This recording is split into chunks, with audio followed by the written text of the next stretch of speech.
El pescador. ¿En qué piensa el pescador? No se sabe. El pescador mira al cielo. El cielo no mira al pescador ni piensa en él. El cielo no tiene ni ojos, ni voz, ni cabeza. El cielo tiene un poco de color y unas cuantas nubes. Las nubes se reflejan sobre el agua. El reflejo tiembla. El pescador recuerda el olor de su madre. El pescador canta una canción de cuna. El pescador no puede dormir sobre las nubes. Las nubes no son almohadas. Las nubes no tienen plumas. Los pelícanos tienen plumas, pero no son almohadas. Las plumas flotan sobre el reflejo de las nubes. Los pelícanos flotan. El pescador flota. El pescador no puede dormir. El pescador no tiene plumas, ni almohadas, ni nube. El pescador está solo en medio del mar. El mar duerme en el corazón del pescador.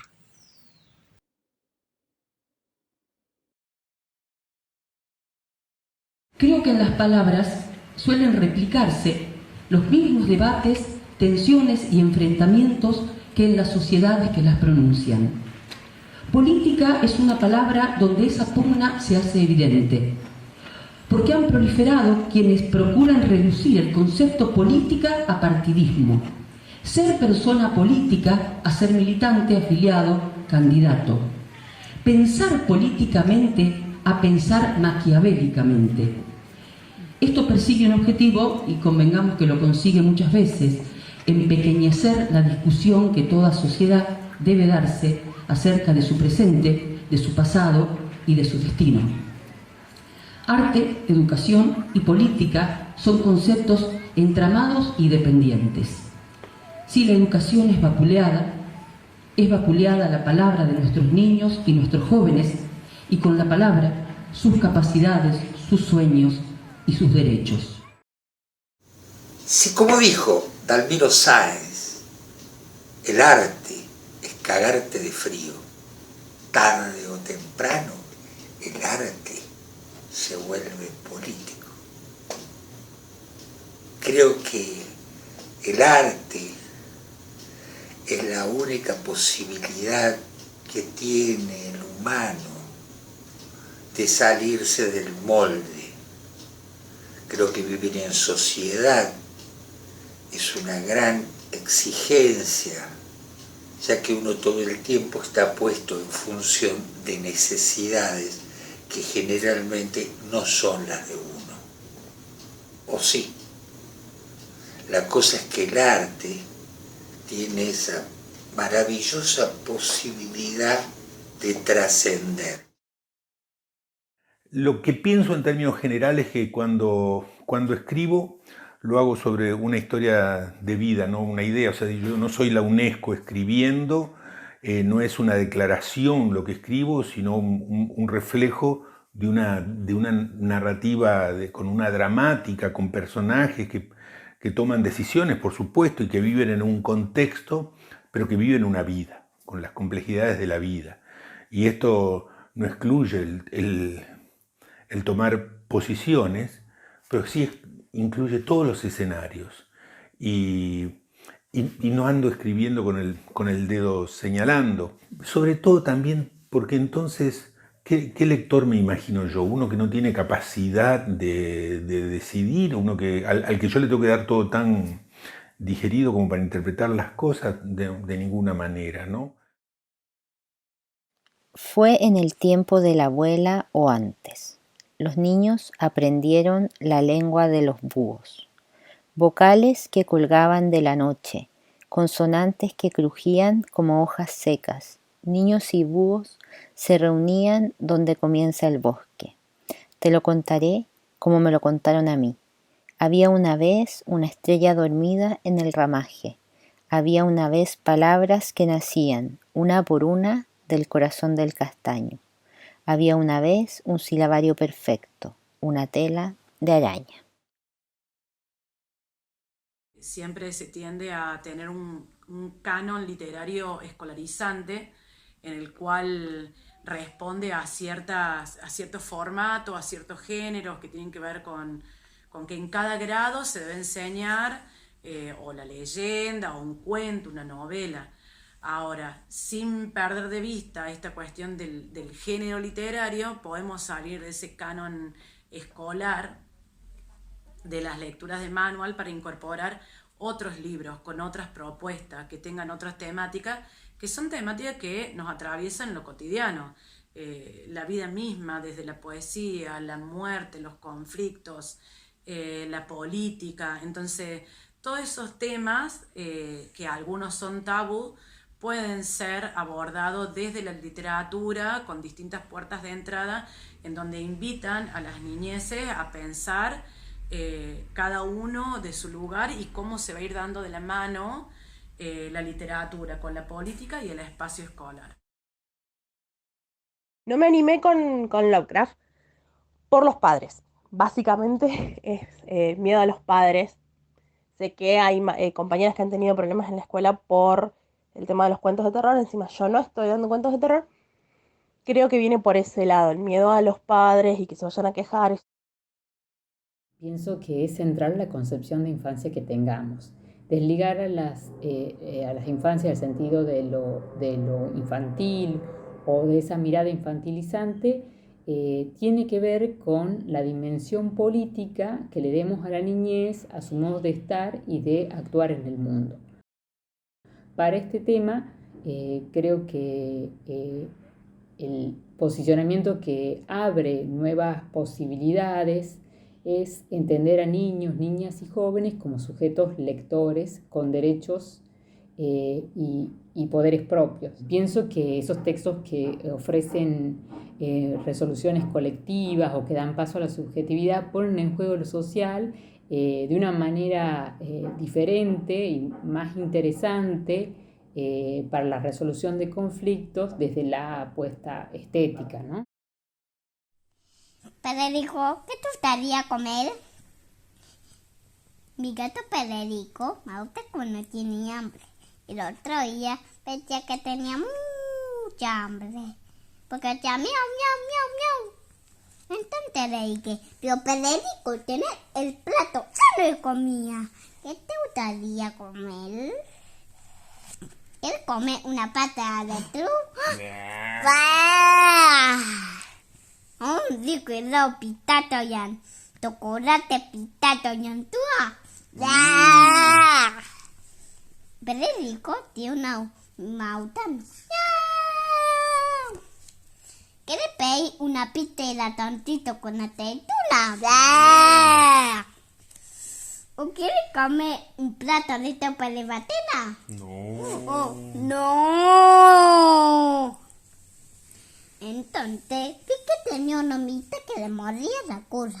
Miré tu plato y estaba lleno de el mío. Le pedimos a mamá y ahora mía de plato limpio. Federico volvió un gato. Lo de no le comía y Federico volvió un gato peri. Al final, noté que comía pepiere, pero usted que no le gusta comer mía, ni a mí tampoco. Allí las madres desembarcaron hace 14 años. Nos invitaron a transformar ese lugar del horror y del odio en un lugar de esperanza, de amor y de construcción colectiva. Cuando hay una decisión política de que esto suceda, también es posible. Este espacio cultural se levanta, nace, crece, invita, celebra, construye, convoca, gracias a ese apoyo, a esa mirada y a ese sentir, y a esa unión, donde la política y el arte se entrelazan, se cruzan, se abrazan para desarrollar este tipo de espacios. Nosotros construimos un espacio de promoción de la lectura y de la experiencia literaria desde hace ya algunos años, y entendemos que leer, algo que aprendimos hace no tanto tiempo, consiste en construir significados, y construir significados supone un modo de pararse frente al mundo, un modo de pararse frente a otros, a otras, a otros. Y esa es una definición que es política y que es estética.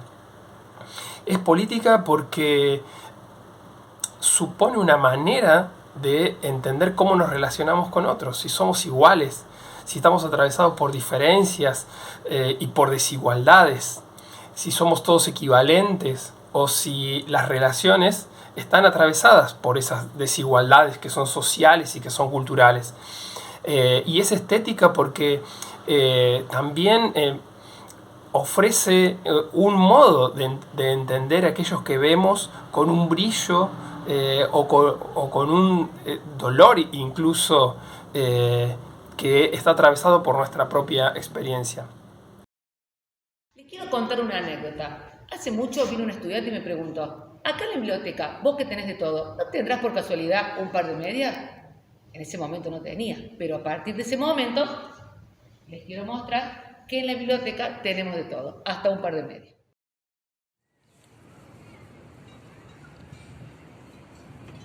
En un estante encontré un libro que se llamaba Juana la futbolista. A mí me gusta mucho el fútbol y me gustan todos los deportes.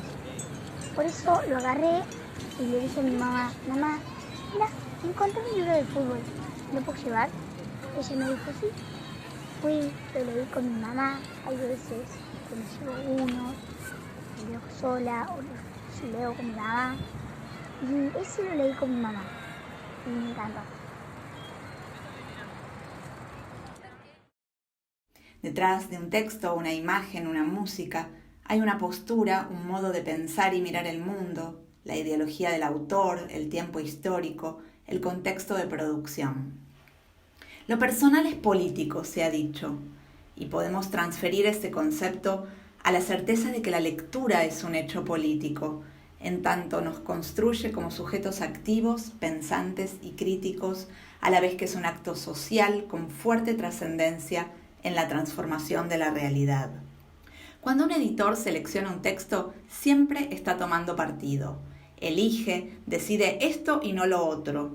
Y a la hora de publicar, presenta una obra en el concierto de otras, tanto al interior de su catálogo como hacia afuera. Y esa obra en circulación se pondrá en diálogo con otras y entrará en nuevas tensiones. Pienso que el editor debe estar permeable, sensible a esas infancias a las que se dirige y atento al devenir de la sociedad, la cultura y además a las reglas de juego del mercado. Pienso que todo libro también se enuncia desde un lugar, con cierta mirada del mundo. La tarea un poco es leer eso. Mi tarea en esos momentos de encuentro con esos lectores que llegan, esos lectores que imagino a través de algunas preguntas, algunas pistas, es poder vincular esas inquietudes que traen con mis propias inquietudes, mis propias experiencias en la lectura y poder aportar desde ese lugar algo, alguna sugerencia, alguna recomendación, y eso sucede en esos momentos, en ese intercambio. La tarea que puedo hacer es ofrecer esas cosas que me han gustado, que me han conmovido por algún motivo. El lobo.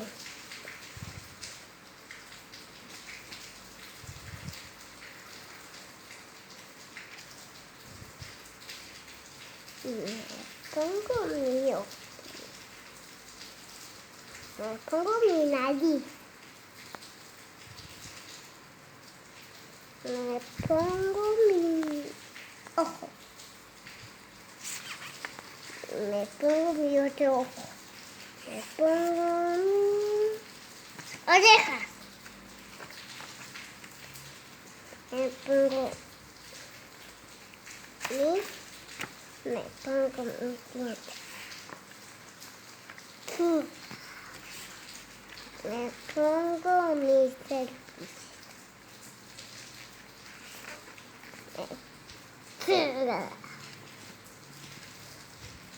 Y me como mi zanahoria.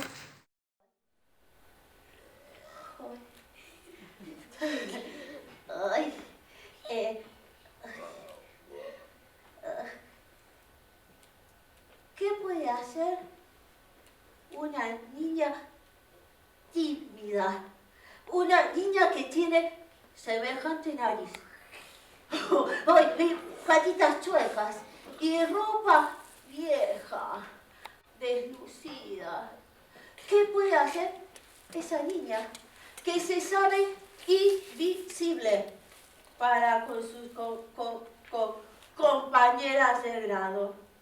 ¿Qué puede hacer esa niña a la que su madre le ha contado cuentos de cuando ella era la niña de esa niña? ¿Qué puede hacer esa niña sino leer? Leer y leer.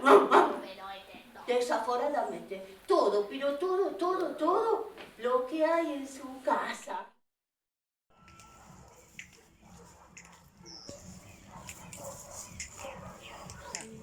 Si recibes un paz, no lo guardes. El secreto se repite, el secreto se repite, el secreto se repite.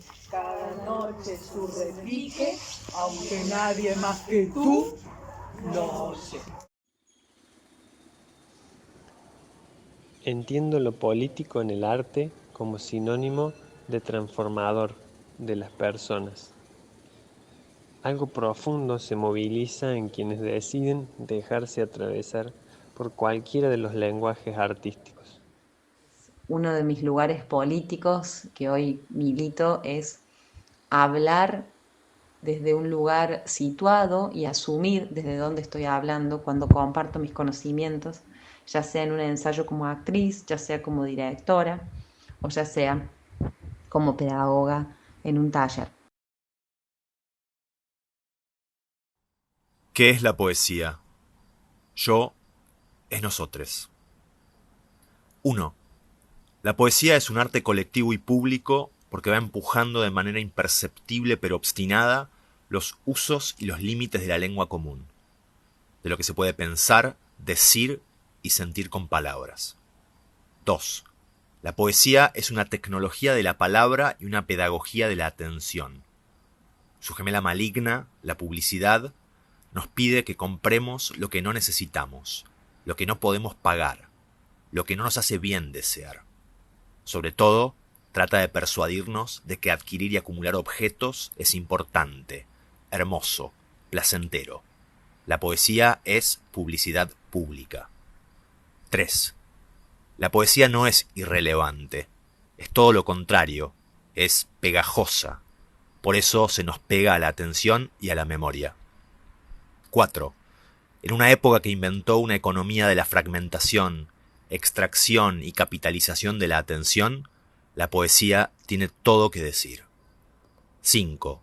Porque un poema, si funciona, sabotea las asociaciones naturalizadas y los automatismos de la atención. Por eso no es verdad que haya que concentrarse. El poema te captura y te sacude al mismo tiempo. 6. La poesía puede influenciar.